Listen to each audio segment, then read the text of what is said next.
ఆర్ఆర్బీఏఎల్పీ కోసం Sridhar's CCE November 30 free talent test. Qualify అయ్యి 1000 మందికి ఫ్రీ కోచింగ్.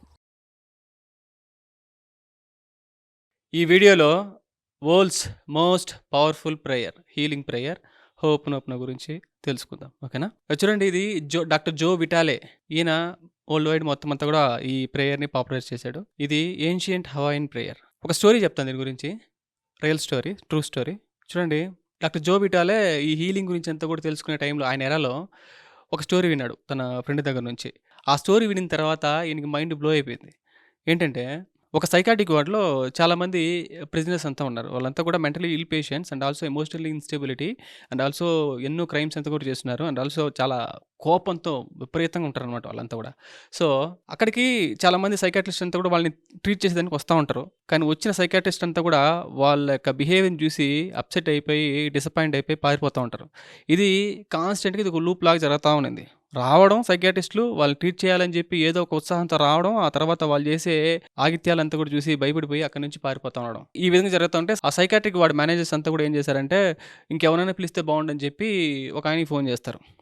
ఆయన పేరే డాక్టర్ హ్యూలన్. ఆయనకి ఫోన్ చేసి, ఇదిలాగా మీరు రావాలండి, ఇక్కడ చాలా ఇబ్బందిగా ఉంది మాకు అని చెప్తే, ఆయన ఫోన్లో ఏం చెప్తాడంటే, వస్తున్నా అంటాడు. బట్ వన్ కండిషన్ ఏంటంటే, మిగతా వాళ్ళలాగా నేను ట్రీట్ చేయను, నాదొక సపరేట్గా ఉంటుంది, నేను ఎవరితో కూడా ఇంటరాక్ట్ అవ్వను అని చెప్పి చెప్తాడు. దానికి మీరు ఒప్పుకుంటే మాత్రమే నేను వస్తానని చెప్పి, నా మెథడ్ అంతా కూడా సపరేట్గా ఉంటుంది, డిఫరెంట్గా ఉంటుంది, నా ప్రకారం నేను చేసుకోవాల్సి వస్తుంది, నన్ను ఎవరు కూడా డిస్టర్బ్ చేయకూడదు అన్నట్టుగా చెప్తాడనమాట. ఒక కండిషన్ పెడతాడు.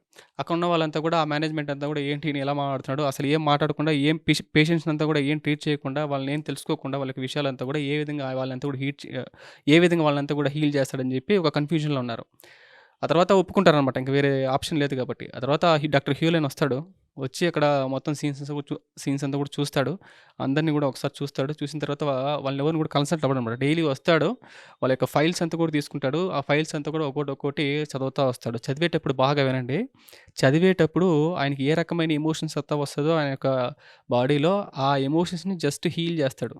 ఓకే. హీల్ చేసుకొని గమ్మున వెళ్ళిపోతాడు. ఆ ఎమోషన్స్ అంతా కూడా క్లియర్ చేస్తాడు. ఆ ఎమోషన్స్ అంతా క్లియర్ చేస్తాడు, వెళ్ళిపోతాడు. ఒక ఫైల్ చదువుతాడు. ఒక విపరీతంగా కోపమో, బాధో, ఏడుపో ఏదో వస్తది. ఆ ఎమోషన్‌ని అతని శరీరంలో ఆయన హీల్ చేసుకుంటాడనమాట ఆయన మనసులో. అట్లాగే జరుగుతా ఉందనమాట. ఆ తర్వాత ఒక 4 ఇయర్స్‌లోనే ఏం జరిగిందో తెలుసా? 4 ఇయర్స్ కంటే కూడా తక్కువే. మొత్తం పేషెంట్స్ అంతా కూడా కంప్లీట్‌గా హీల్ అయిపోయారు. అందరూ కూడా వాళ్ళ ఇళ్ళకి వాళ్ళు వెళ్ళిపోయారనమాట. ఆ వార్డ్ అంతా కూడా కంప్లీట్‌గా క్లోజ్ చేసేశారు. ఎప్పుడైతే ఈ స్టోరీ డాక్టర్ జో విటాలే తెలుసుకున్నాడో, విన్నాడో, ఆయనకి మైండ్ పోయిందనమాట. అప్పుడు హంబుల్‌గా డాక్టర్ హ్యూలెన్ కలుస్తాడనమాట.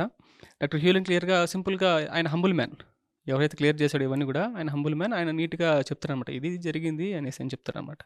ఆయనకి ఇంకా మైండ్ బ్లో అవుతది. ఆ తర్వాత ఆయనకి జీరో లిమిట్స్ అనే పుస్తకం కూడా రాసాడు. ఆ తర్వాత హోప్‌నోపన్ అంతా కూడా వరల్డ్ వైడ్ ఫేమస్ చేసేసాడు. ఓకే. మోస్ట్ పవర్ఫుల్ ప్రేయర్ కాబట్టి, బాగా ఉపయోగపడుతుంది కాబట్టి.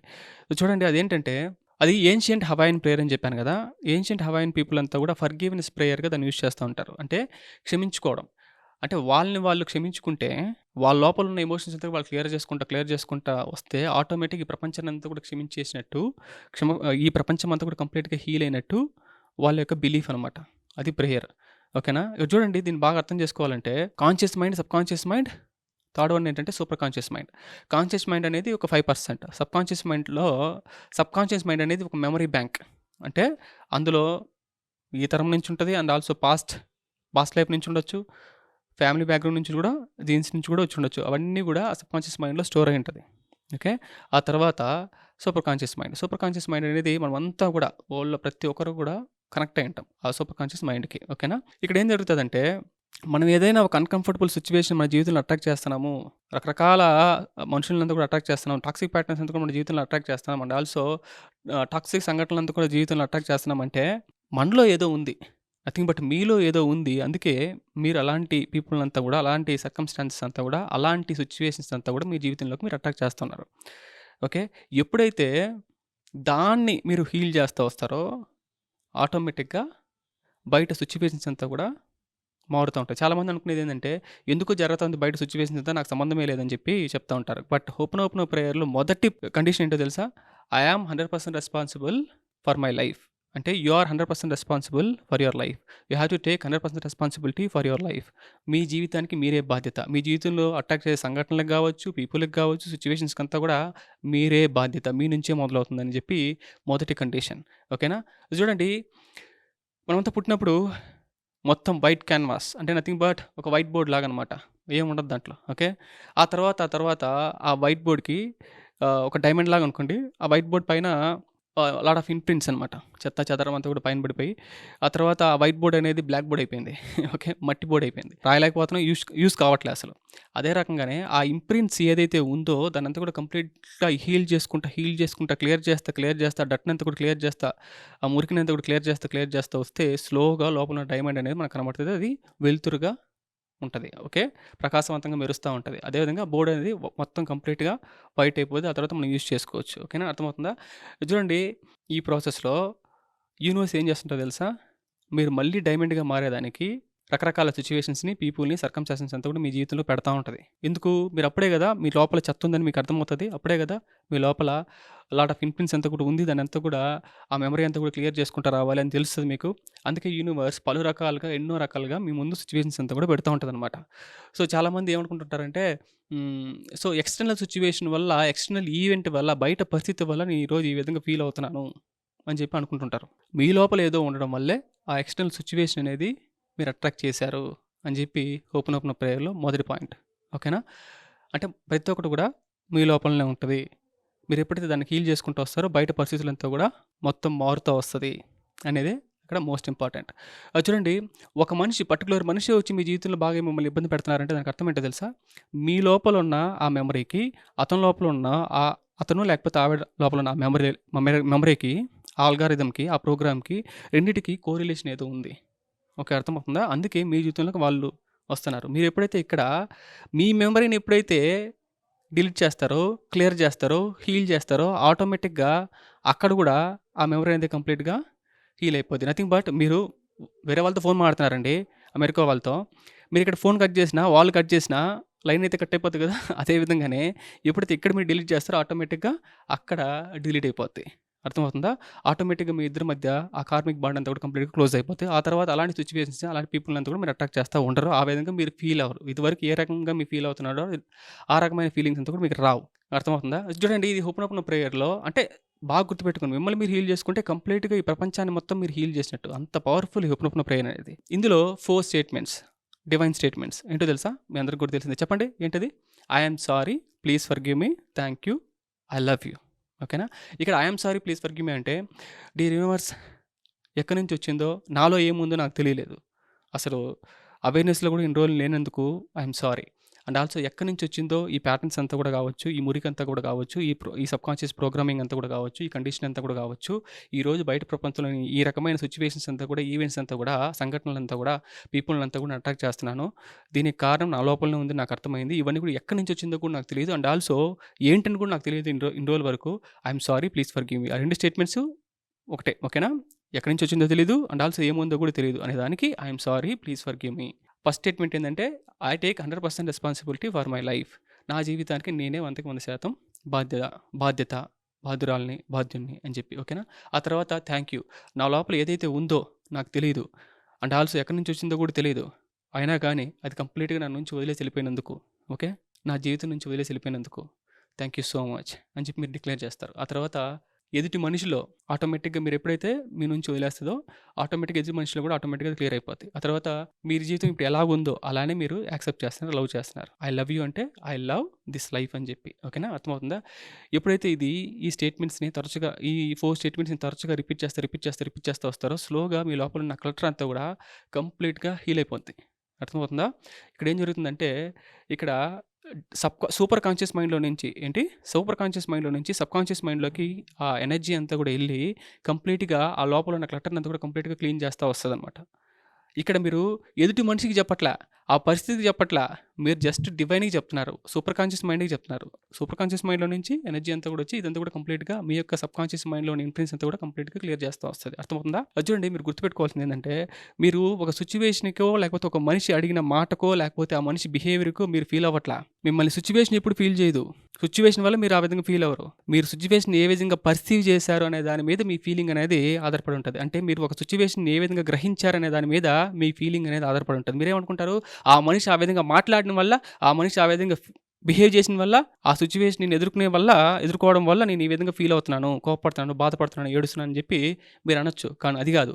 ఆ సిట్యుయేషన్‌కి, ఆ ఈవెంట్‌కి, ఆ మనిషి యొక్క బిహేవియర్‌కి, ఆ మనిషి యొక్క మాటకి మీరు ఏ విధంగా దాన్ని పర్సీవ్ చేశారు, ఏ విధంగా గ్రహించారు అంటే సింపుల్‌గా ఏ విధంగా అర్థం చేసుకున్నారు అనే దాన్ని బట్టి మీ యొక్క ఫీలింగ్స్ అంతా కూడా ఆధారపడి ఉంటది. సపోజ్ మీ యొక్క లైఫ్ పార్ట్నర్ అరిచిందనుకుందాం. ఓకే. మీ మీద. మీరేమంటారు? మీరు బాధపడతారు. వేరే వాళ్ళకంతా కూడా అదేమనిపించదు. ఓకే. పక్కన వాళ్ళకంతా కూడా ఏమనిపించదు. ఎందుకంటే వాళ్ళ భార్య కదా! మీ భార్య. చూడండి, మీకెందుకు ఆ సెన్సేషన్స్ అంతా కూడా వచ్చిందంటే, మీకెందుకు బాధగా అనిపించిందంటే, మీరు దాన్ని ఒక రకంగా అర్థం చేసుకుంటారు. వాళ్ళు అరిచారంటే నా మీద లవ్ లేదేమో! ఒక రకంగా మీరు అర్థం చేసుకున్నారు కదా! అందువల్ల ఆ విధంగా అర్థం చేసుకోవడం వల్ల మీకు ఆ ఫీలింగ్ వచ్చింది. అంతేగాని వాళ్ళు అరవడం వల్ల కాదు. వాళ్ళు అరిచిన దానికి మీరు ఏ విధంగా మిమ్మల్ని అర్థం చేసుకున్నారు అనే దాని మీద మీ యొక్క ఫీలింగ్స్ అంతా కూడా ఆధారపడి ఉంటది. అంటే ఏ మనిషి కూడా మిమ్మల్ని రకరకాల ఫీలింగ్స్ అంతా కూడా తెప్పించేంత పవర్ ఏ మనిషికి కూడా లేదు. ఏ సిట్యుయేషన్‌కి కూడా లేదు. జస్ట్ వాళ్ళు మీ లోపల ఏదైతే ఉందో దాన్ని ట్రిగ్గర్ చేస్తారు. అర్థమవుతుందా? అంటే మీ లోపల ఆ రకమైన ఎమోషన్స్ అంతా కూడా ఆ బ్యాడ్ అంతా ఉంటే అది ట్రిగ్గర్ అవుద్ది. మీ లోపల మలినం ఉంటే అది బయటకొస్తది. మీ లోపల మంచి వాటర్ ఉంటే ఆర్ అమృతం ఉంటే అమృతం స్పిల్ అవుద్ది. సింపుల్‌గా ఎలాగంటే, మీ దగ్గర ఒక కప్ ఉందండి. కప్‌లో వాటర్ ఉంది. మీరు అలా తీసుకెళ్తున్నారు. ఎవరో వచ్చి ఢీకొన్నారు. ఓకే. ఢీకొట్టారు. మొత్తం వాటర్ అంతా కూడా కింద పోయింది. మీ డ్రెస్ అంతా కూడా తడిచిపోయింది. అండ్ ఆల్సో వాళ్ళ డ్రెస్ కూడా తడిచిపోయింది. ఆ తర్వాత మీరు అరుస్తున్నారు వాళ్ళ మీద. చూసుకోవాలి కదా! అని చెప్పి మీరు అరిచారనమాట. కానీ విషయం ఏందంటే, మీ లోపల ఏదైతే ఉందో అదే బయట పడతది. అదే ఆరెంజ్ జ్యూస్ ఉంటే ఆరెంజ్ జ్యూస్ పడతది. అంతేనా? అదే విధంగా మీ లోపల ఏదైతే ఉందో అదే స్పిల్ ఔట్ అవుతది. మీ లోపల ఏ ఎమోషన్ అయితే ఉందో అదే స్పిల్ ఔట్ అవుతది. ఓకే. అది బయట సిట్యుయేషన్ వల్ల కాదు. అండ్ ఆల్సో మీరు ఎప్పుడు కూడా ఎదుటి మనిషి యొక్క బిహేవియర్‌కి మీరు రియాక్ట్ అవ్వరు. గుర్తుపెట్టుకోండి బాగా. ఎన్ని సార్లు చెప్తున్నానో బాగా గుర్తుపెట్టుకోండి. ఈవెంట్‌కి గావచ్చు అండ్ ఆల్సో ఎదుటి మనిషి యొక్క బిహేవియర్‌కి మీరు రియాక్ట్ అవ్వరు. దాన్ని ఏ విధంగా అర్థం చేసుకున్నారో దాన్ని బట్టి మీ యొక్క రియాక్షన్స్ అంతా, మీ యొక్క ఎమోషన్స్ అంతా కూడా ఉంటది. అంటే అండ్ ఆల్సో మీరు దాన్ని అర్థం చేసుకున్న తర్వాత మీరు ఒక రకమైన ఫీలింగ్స్ అంతా వస్తది. సపోజ్ కోపం వచ్చిందనుకోండి. కోపం వచ్చిన తర్వాత మీకు లోపలంతా కూడా ఒక రకంగా అనిపిస్తది కదా! అది తట్టుకోలేక అరుస్తారన్నమాట. అర్థమవుతుందా? ఆ ఎమోషన్‌కి నథింగ్ బట్ ఆ సెన్సేషన్స్‌ని మీరు ఎక్స్‌ప్రెస్ చేస్తా ఉంటారు. అంతేగాని ఆ ఈవెంట్‌కి గాదు. అర్థమవుతుందా? ఆ ఈవెంట్ మిమ్మల్ని ఏం చేయదు. ఇంకోటి విషయం ఏందంటే, ఒక మనిషి వచ్చి మీ లోపల ఏదైతే ఉందో అది తెలిపిస్తా ఉన్నారంటే వాళ్ళకి కృతజ్ఞత చెప్పాలి. అవునా? మీ లోపల ఈ డర్ట్ అంతా ఉంది అని చెప్పి వాళ్ళు ప్రతిబింబిస్తున్నారు. యాక్చువల్‌గా వాళ్ళు మిమ్మల్ని హెల్ప్ చేస్తున్నారు. అంతేగాని వాళ్ళు మిమ్మల్ని ట్రిగ్గర్ చేయట్లా. మిమ్మల్ని ఇబ్బంది పెట్టట్లా. వాళ్ళు మీ లోపల ఏదుందో అది చూపిస్తున్నారు. Through different behaviours, through different events అనమాట. అర్థమవుతుందా? సో, ఎప్పుడైతే మీరు కంప్లీట్‌గా ఈ ప్రేయర్‌ని అంతా కూడా యూజ్ చేసి క్లియర్ చేస్తా వస్తారో, స్లోగా ఎక్స్టర్నల్ సిట్యుయేషన్ అంతా కూడా మీరు అట్రాక్ట్ చేయరు. మీరేం చేయాలంటే జస్ట్ ఏదైనా ఒక అన్‌కంఫర్టబుల్ సిట్యుయేషన్ వస్తే జస్ట్ కొద్దిసేపు కూర్చొని 4-7-8 బ్రీతింగ్ టెక్నిక్ అంటే 4 టైమ్స్ అంటే 4 సెకండ్స్ మీరు ఇన్‌హేల్ చేయాలి. 7 సెకండ్స్ హోల్డ్ చేయాలి బ్రెత్‌ని. ఆ తర్వాత 8 సెకండ్స్ థ్రోట్‌తో ఎక్స్‌హేల్ చేయాలనమాట. అర్థమవుతుందా? ఇది ఒక 5 రౌండ్స్ చేసిన తర్వాత I'm sorry, please forgive me, thank you, I love అని చెప్పి ఒక దగ్గర కూర్చొని ఒక 10 మినిట్స్ మీరు చేయాలి. ఇనీషియల్ స్టేజ్‌లో. తర్వాత మీరు కొంచెం విల్లింగ్‌గా ఉంటే ఆ ఎమోషన్ లీవ్ అయ్యేంత వరకు మీకు తెలుస్తది. ఒక పాయింట్ ఆఫ్ టైమ్‌లో ఎమోషన్ అంతా కూడా ఆ కోపమో, బాధ, ఏడుపో ఏదో ఒకటి ఆ ఎమోషన్ మీ నుంచి వదిలేసి వెళ్ళిపోవడం మీకు అర్థమవుతది. అంతవరకు మీరు చేయాల్సొస్తది. అర్థమవుతుందా? సో, ఇక్కడ కంప్లీట్‌గా ఆ మనిషికి మీరు చెప్పట్లా. ఆ ఈవెంట్‌కి మీరు చెప్పట్లా. యూనివర్స్‌కి మీరు చెప్తున్నారు. సూపర్ కాన్షియస్ మైండ్‌కి మీరు చెప్తున్నారు. ఓకే. అర్థమవుతుందా? సో, స్లోగా మీ లోపల సెల్ఫ్ లవ్ అనేది డెవలప్ అవుతది. అండ్ ఆల్సో బ్లిస్ అనేది డెవలప్ అవుతది. And also you are the bliss అని చెప్పి మీకు అర్థమవుతా ఉంటది. అంటే మీరు సంతోషం కోసం వెతుక్కోవాల్సిన అవసరంలా. ఎప్పుడైతే బయట మలినమంతా కూడా కంప్లీట్‌గా పోతా వస్తదో, ఈ మైండ్ అనేది మిమ్మల్ని కంట్రోల్ చేయదు. మైండ్‌ని మీరు కంట్రోల్ చేస్తారు.